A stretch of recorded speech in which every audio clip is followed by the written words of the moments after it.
A top Brexit-backing lawyer has told Boris Johnson the European Court of Justice (ECJ) must be prevented at all costs from being an arbiter in disputes between the EU and the UK, claiming it will always rule in favour of the bloc.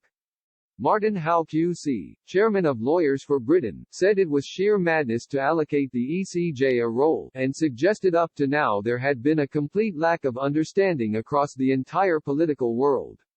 He was speaking as the row over Mr. Johnson's internal market bill rumbled on, with Mr. Johnson insisting the legislation, which would override some aspects of the Northern Ireland Protocol, was necessary to protect the integrity of the United Kingdom.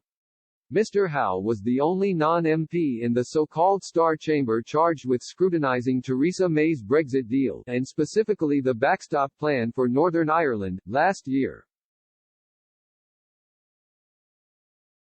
Despite then Prime Minister Theresa May's insistence to the contrary, the group concluded the proposals could not be ended without the agreement of the EU, with any disputes certain to end up in the ECJ.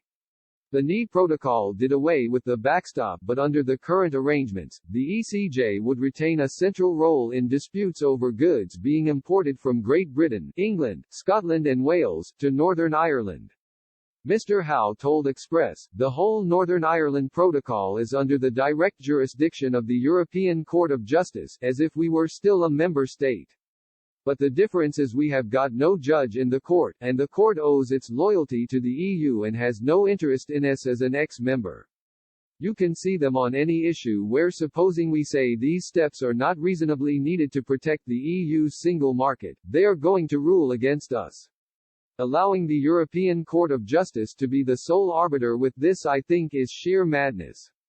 I am absolutely staggered. There seems to be a complete lack of understanding across the entire political world.